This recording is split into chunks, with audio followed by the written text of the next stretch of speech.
Commander Wu Jinho stood in the command center of the massive warship Starfall. Through the large windows in front of him, he could see a small blue and green planet slowly spinning in space. It looked peaceful, almost too quiet. "Sir," called Li Sumi from her navigation station. She was studying the readings on her screen with a frown. "This is Earth, the planet that used to have those creatures called humans." Jinho walked closer to look at the data. The numbers showed no radio signals, no heat signatures, no signs of life at all. It had been 500,000 years since anyone had heard from this world. Most aliens thought humans were just a myth now.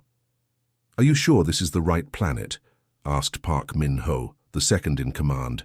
He was a tall alien with blue scales who always worried about making mistakes. Sumi nodded. "Yes, sir. The star maps match perfectly. This is definitely Earth." Jinho smiled. He had been looking for new worlds to add to the Zephyrian Empire. His species had conquered dozens of planets already. Each time they found an empty world, they moved in and took everything valuable. It was an easy way to grow their empire. "What do our deep scans show?" Jinho asked. A young technician named Choi Hyo-jin looked up from her console. "The planet is full of good things, sir. Fresh water, rare metals, and the soil looks perfect for our crops.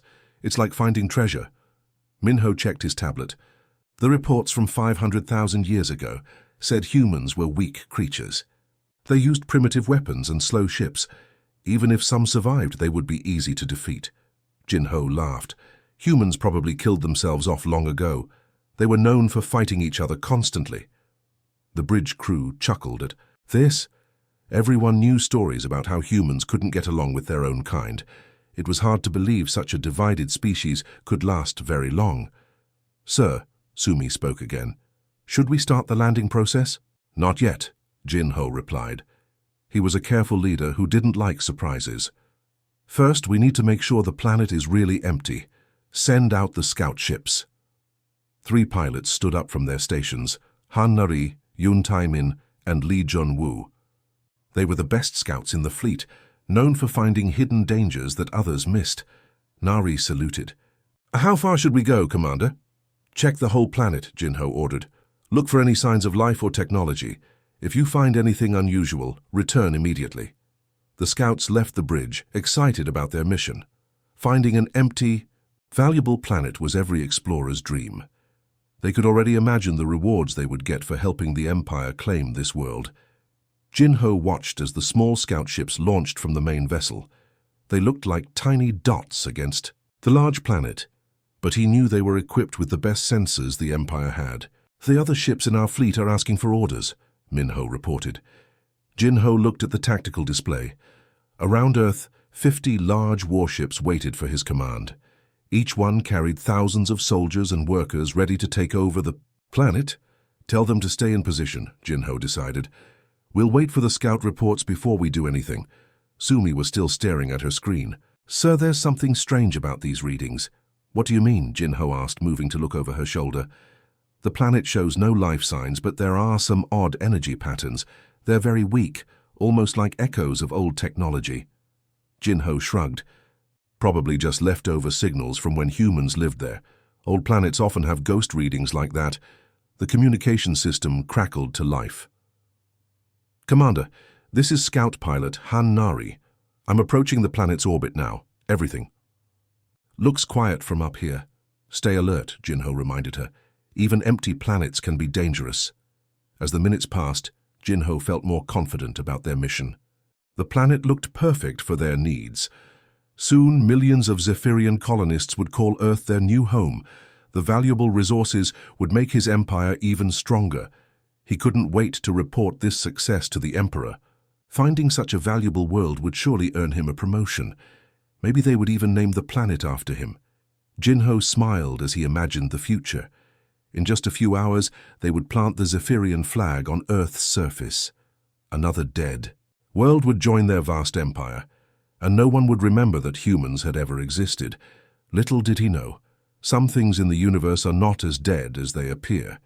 Scout pilot Han Nari felt good as her small ship flew toward Earth. Shikwai had scouted dozens of planets before, and this one looked like an easy job. The blue world spun slowly in front of her, looking empty and peaceful. "Control, this is Nari," she spoke into her radio. "I'm getting close to the planet now. Everything looks normal from here." She flew closer to Earth's orbit, checking her instruments every few seconds. The ship's computers showed no signs of life or technology, just a quiet, dead world waiting to be taken. But then something weird happened. Her instruments began to flicker like old lights. The numbers on her screens jumped around, showing different readings every second. "What the—" Nari muttered, tapping the screens with her finger. "Control, I'm having some technical problems. My instruments are acting strange." Before she could say more, her entire ship went dark. All the lights went out, the screens went black. The humming sound of the engines stopped completely. Nari's heart started beating fast. In space, losing power meant death.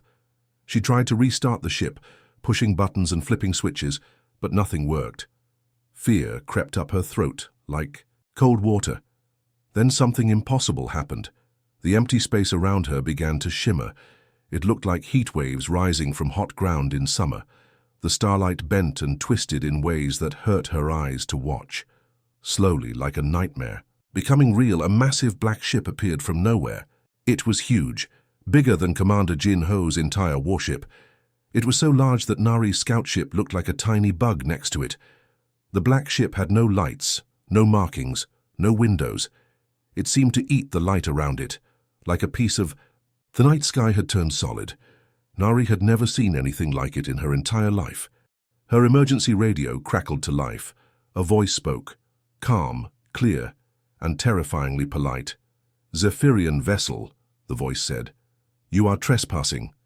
Nari tried to respond, but her voice wouldn't work. Her mouth was too dry, her hands were shaking. This couldn't be happening. Earth was supposed to be empty. Meanwhile, on the main ship, navigator Yun Taemin was watching his screens with growing worry. Nari's signal had been strong just seconds ago. Now her ship wasn't showing up on any sensors. "Sir," Taemin called. Out, his voice tight with concern. "Something's wrong." Taemin's hands flew over his control panel, checking every system twice. He tried different frequencies, adjusted the sensors, but got the same result. Nothing. "What is it?" Commander Jinho asked, walking over quickly. "We've lost Nari's ship," Taemin reported. Her signal just disappeared. One moment she was there. The next moment, gone. Jinho frowned. "Ships don't just disappear.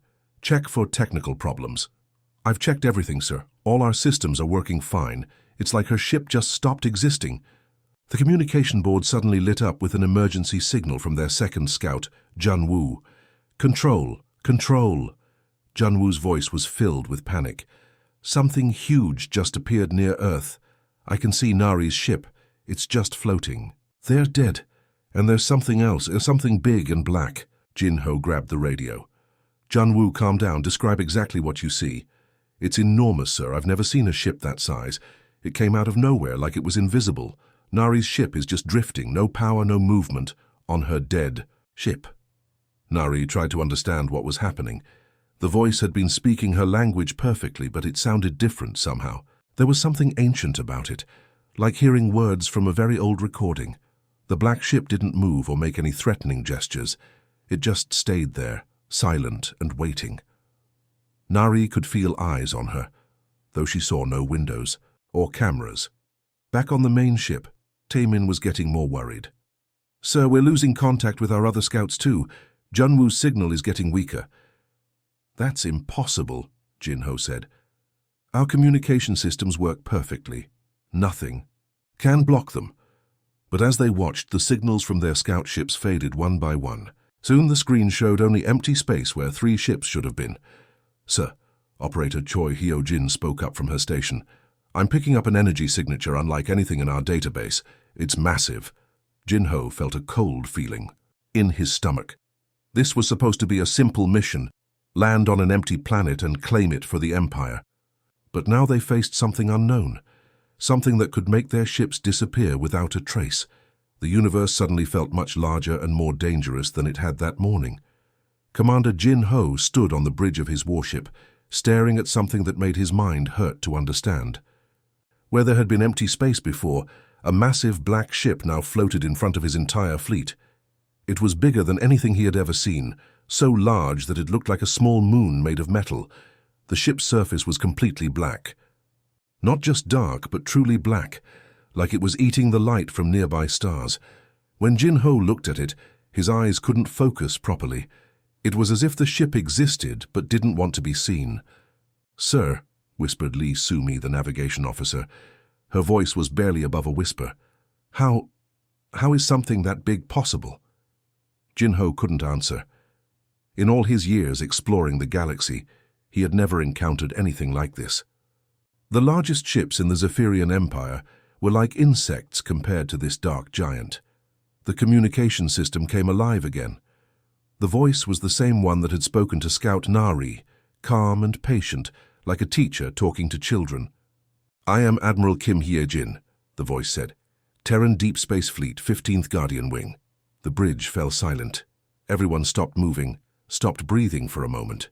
Several crew members looked at each other with wide eyes, unsure they had heard correctly.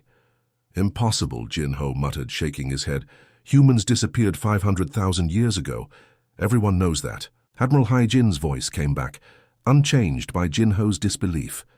"We evolved beyond flesh," she explained simply. "These vessels maintain our watch." Engineer Oh Se-ho, a young Zephyrian with green skin and large eyes, was hunched over his control panel. His hands moved quickly across the buttons, checking and rechecking his readings.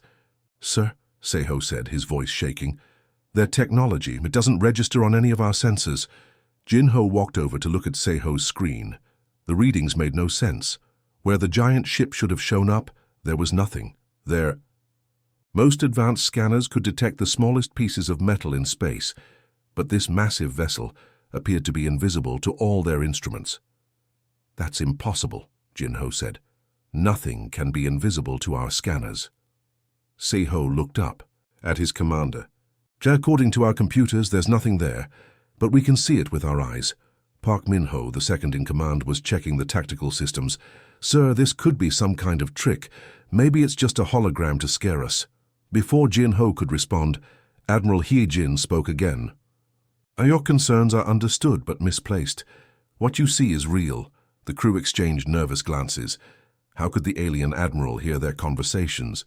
Their ships were sealed, and no signals should be getting in or out. "How are you speaking?"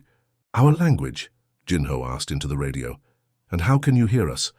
"We have watched your species for many thousands of years," Hye-jin replied. "Your language, your customs, your technology, we know them all." Navigation Officer Tae-min checked his long-range sensors. "Commander, I'm reading similar energy signatures throughout this solar system. There might be more of these ships." Jin-Ho felt sweat forming on his forehead. His fleet of 50 warships had seemed powerful when they left home. Now facing this single mysterious vessel, they felt tiny and helpless. "You said you were human," Jin-Ho spoke to the radio again. "But humans were weak. They had simple ships and basic weapons. They fought with each other constantly." A sound came through the speakers.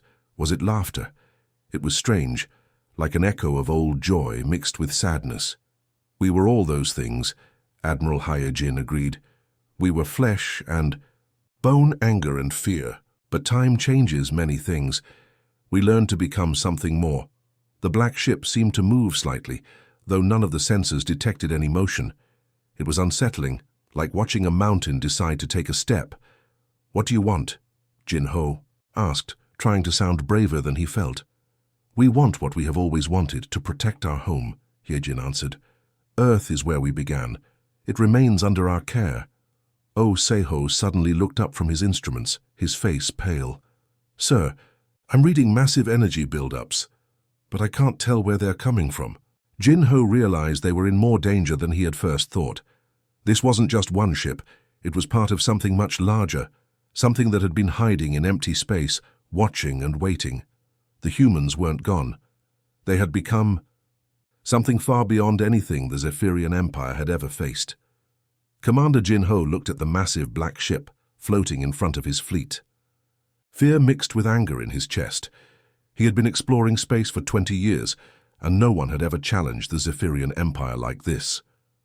"This is ridiculous," Jin-Ho said to his crew. "One ship against our entire fleet? They must be bluffing." Park Minho, his second-in-command, nodded. "Sir, we have 50 warships. Each one carries enough weapons to destroy a city. Even if they are advanced, they can't fight all of us." Jinho straightened his uniform and spoke into the fleet-wide radio. His voice was strong and confident, the voice of a commander who had never lost a battle. "Attention, unidentified vessel. This is Commander Jinho of the Zephyrian Empire Fleet. You are outnumbered. Surrender now and we might let you live." The bridge crew smiled at their commander's bold words. They had heard him speak like this before, and always the enemy had given up without a fight. "We have 1,000 vessels ready to fire on you," Jinho continued. "Your single ship cannot possibly survive. Be smart and surrender." For a moment, space was quiet. The black ship didn't move or respond. Some crew members began to think maybe it really was just trying to scare them. Then Admiral Hyojin's voice came through the speakers, calm as still water. "Your aggression is noted," she said softly, "and rejected." As soon as she finished speaking, something incredible happened. Throughout Jinho's ship, red warning lights began flashing. Alarm bells rang out across all decks. "Sir!"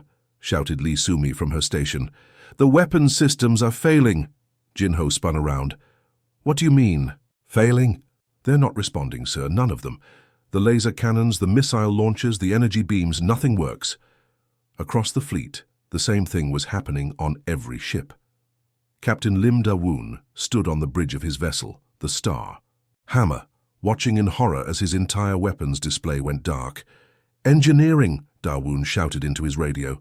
"What's wrong with our weapons?" An engineer's voice came back, sounding confused and scared. "Captain, there's nothing wrong with them. The systems are perfect, they just won't fire." Da-woon stared at his weapons officer. "Show me." The weapons officer pressed the firing button repeatedly. Red lights flashed, confirming the order, but nothing happened.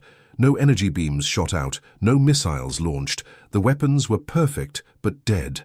"How is this possible?" Da-woon whispered. Back on Jinho's ship, panic was spreading. Engineer Oh Seho was running between different stations, checking system after system. "Commander," Seho reported, his voice shaking, "the weapons are intact. Power is flowing to them. Everything looks normal, but when we try to fire, nothing happens."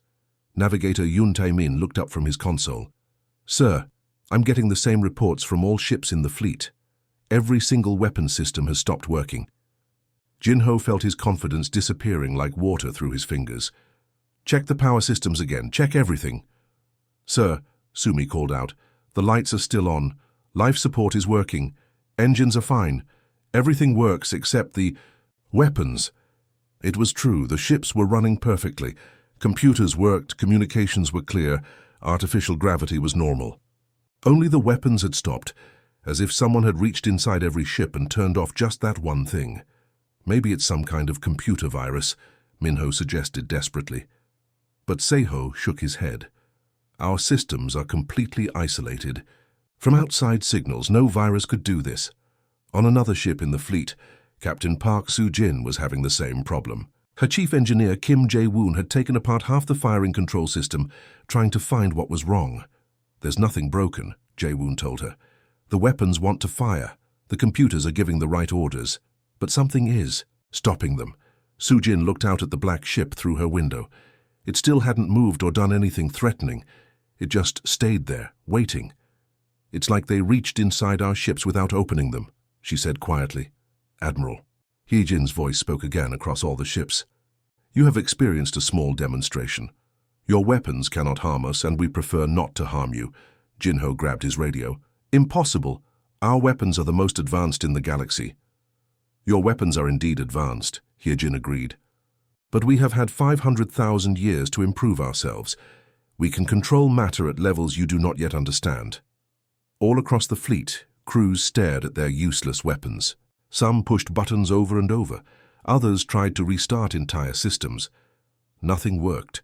The great Zephyrian fleet, proud conquerors of dozens of worlds, had been made harmless without a shot being fired.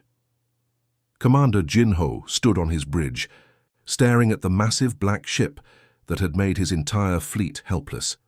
His weapons were useless, his pride was broken, and his mind was struggling to understand what had happened. Then space began to shimmer again. All around his fleet, reality seemed to bend and twist like heat waves. One by one, more ships started appearing from nothing. First 2, then 10, then dozens. "Sir," whispered Li Sumi, her voice full of awe. "More ships are coming."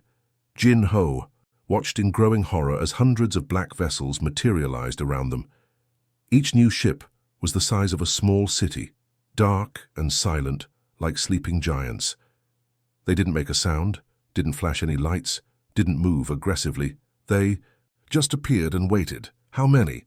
Jin Ho asked, his voice barely working. Navigator Yun Tai-min checked his screens, but the numbers kept changing. I can't count them all, sir. They keep appearing. The alien fleet of 50 ships, which had seemed so powerful just hours, now looked like children's toys floating among titans. Each Terran vessel could have swallowed 3 or 4 Zephyrian ships without stretching. "This can't be real," whispered Park Min-ho, Jin Ho's second-in-command. "There are so many of them." Admiral Hyojin's voice came through the speakers again. Still calm and patient. "Humanity guards what was ours," she explained simply. "Leave now. Tell your kind Earth is protected." Jin Ho felt his knees go weak.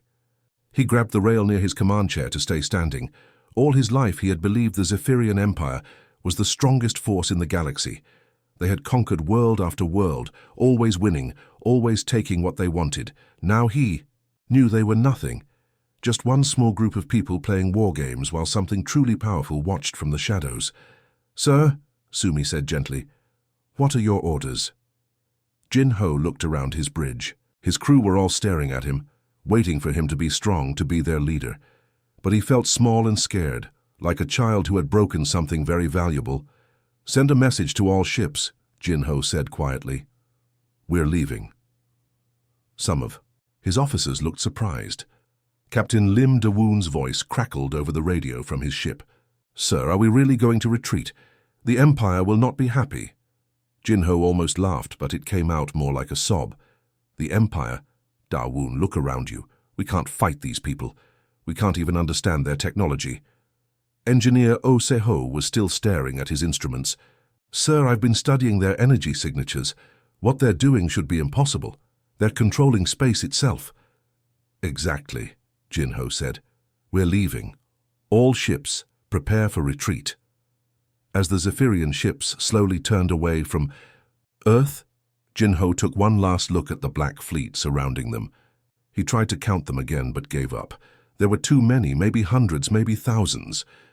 "Admiral Hyojin," Jin Ho spoke into the radio, "we will leave, but I have to ask, how many others like you are out there?" "Enough," came the simple reply. The Zephyrian fleet began to move away from Earth, their engines humming with the urgency of escape. As they flew, Captain Park Soo-jin radioed from her ship. "Commander, what do we tell the Emperor? How do we explain this?" Jin Ho thought for a long moment. "We tell the truth. We found something bigger than us." As they traveled further from Earth, Tai-min watched his sensors. "Sir, the human ships. They're disappearing again." Jin Ho looked back once more. Hundreds of massive black vessels were fading from sight, becoming invisible as easily as they had appeared. Soon space looked empty again, as if nothing had happened. But Jin Ho knew better. Those ships were still there, still watching. The humans hadn't disappeared 500,000 years ago. They had grown into something beyond imagination, something that could appear and vanish at will. Days passed as the fleet traveled home. Jin Ho couldn't sleep. One question kept spinning in his mind. If this was what humanity had become after 500,000 years, what did their future hold? What would they become in another 500,000 years? The galaxy suddenly felt much larger and more mysterious than before. Somewhere out there, ancient humans watched over their old home, protecting it with technology that seemed like magic. Jin Ho knew his people would have to change. They couldn't keep taking whatever they wanted. There were guardians in the darkness now, and they had just learned that some things in the universe were still beyond their reach. The Zephyrian Empire would have to find a new way to grow, because Earth, and perhaps much more, was forever protected by shadows that moved between the stars.